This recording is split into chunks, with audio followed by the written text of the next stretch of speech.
आप क्वालिफाइड हैं, आपके पास एजुकेशन है, डिग्रीज हैं, तो क्या आप बाहर जॉब हासिल कर सकते हैं? आप फ्रेश हैं तो भी क्या आप जॉब हासिल कर सकते हैं? अगर कोई क्वालिफाइड नहीं है तो क्या फिर भी वो जॉब हासिल कर सकता है? ये इस फील्ड में कितना एक्सपीरियंस हो गया है? मैं जॉब जी तो दोस्तों उम्मीद करता हूँ आप खैरियत से होंगे। आज इस वीडियो में मैं आपके साथ डिस्कस करने जा रहा हूँ कि आप आउट ऑफ कंट्री में जॉब कैसे हासिल कर सकते हैं। इस वीडियो में हम कवर करेंगे मुख्तलिफ किस्म के क्वेश्चन जो पूछे गए हैं, वो आपसे साथ डिस्कस करता हूँ। 3-4 क्वेश्चन है वो आपको बताऊंगा। उनमें पहला क्वेश्चन जो पूछा गया है वो है कि आप क्वालिफिकेशन के हिसाब से जॉब कैसे ढूंढ सकते हैं।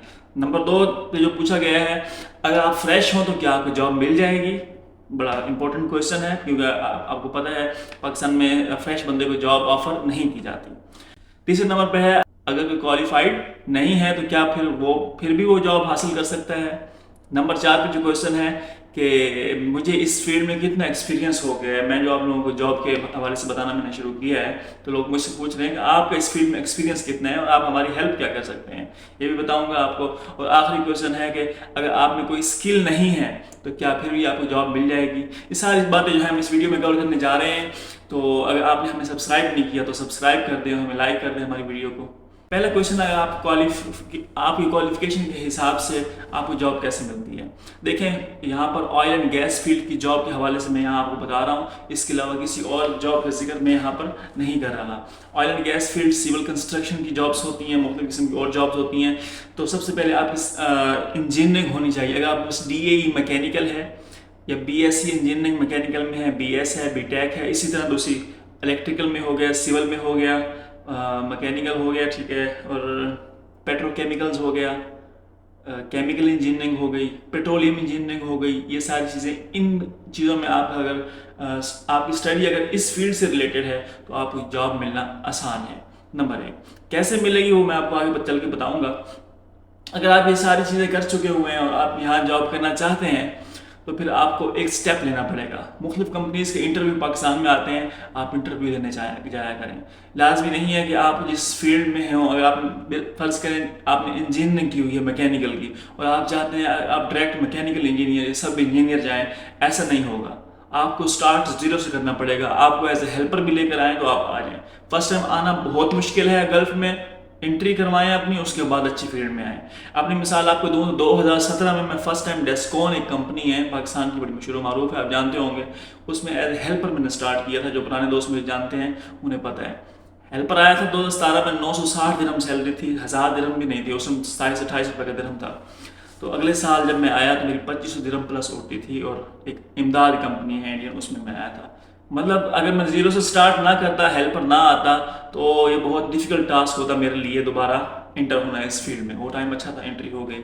अगर आप इंटर होना चाहते हैं तो इंटरव्यू के हवाले से मैं मज़ीद प्रिपरेशन आपकी करवाऊंगा आने वाली वीडियोस में। फिलहाल आपको ये इतना बताया है कि अगर आप ये क्वालिफिकेशन है, अच्छा आपकी क्वालिफिकेशन में कुछ चंद चीज़ें बताना भूल गया हूँ। आपकी ICS है, कोई टेक्निकल आपने मज़ीद कोई कोर्सेज किए हुए हैं, कोई स्किल्स हैं, तो उस हवाले से भी आप जॉब हासिल कर सकते हैं। दूसरे सवाल की तरफ चलते हैं।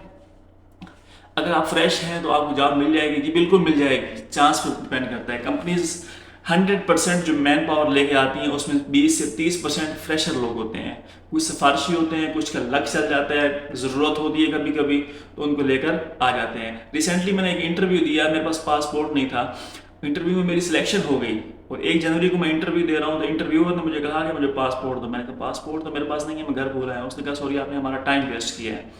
तो टाइम वेस्ट करने से मुराद दिया था, उसने कहा मुझे पासपोर्ट दो, 15 जनवरी की आप मुझसे फ़्लाइट ले लो, हमें इतने अर्जेंट बंदे चाहिए। तो मैं रिफ्यूज़ करके आ गया। तो एक लड़का सिलेक्ट हुआ जो मेरे साथ गया हुआ था, वो फ्रेशर था। उसकी सिलेक्ट होने की वजह क्या थी? बंदे नहीं थे उन दिनों में बंदे सारे आउट ऑफ कंट्री जॉब पे थे। ये सीजनल जॉब होती है, मतलब सितंबर से शुरू होती है, अप्रैल तक जाती है। वो इंटरव्यू दिसंबर के एंड में, जनवरी के शुरू में हो रहे थे, तो मोस्टली मैन पावर जो एक्सपीरियंस थी वो आउट ऑफ कंट्री आ चुकी हुई थी। तो आपको फ्रेशर को भी चांस मिलता है, डिपेंड करता है, कंडीशंस पे डिपेंड करता है और कंपनी पे डिपेंड करता है वो कितने % फ्रेशर लेके आना चाह रही है।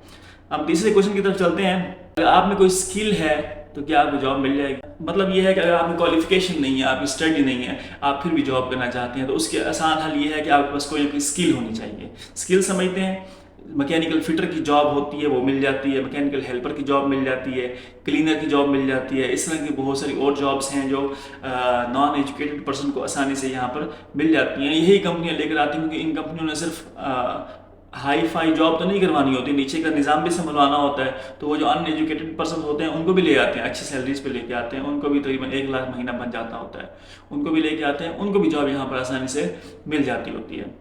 अगर आपके पास कोई स्किल है तो आपको जॉब मिल जाएगी, जी बिल्कुल मिल जाएगी। आपकी स्किल होनी चाहिए ऑयल एंड गैस फील्ड की।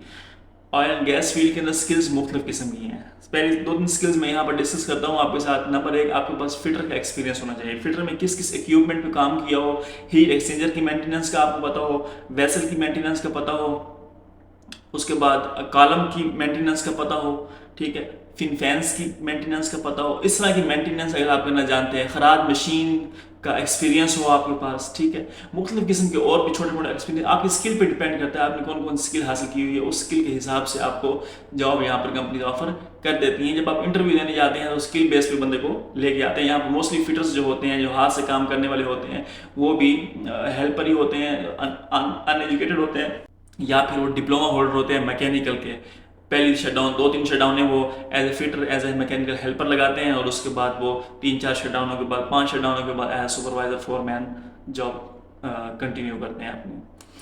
उसके बाद मेरा इस फील्ड में कितना एक्सपीरियंस है, पहले मैं आपको ये भी बता दूं।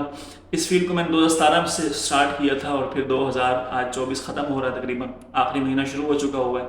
तो तकरीबन 7 साल का एक्सपीरियंस अल्हम्दुलिल्लाह मेरा है। तो मैं आपको, आप समझे शायद मैं मजाक कर रहा हूँ, तो ऐसा नहीं है। ये मेरे पासपोर्ट हैं, 2 पासपोर्ट हैं। एक पासपोर्ट 5 साल का एक्सपायर हो चुका हुआ है, और दूसरा जो है 5 साल का 2026 में ख़त्म हो जाएगा।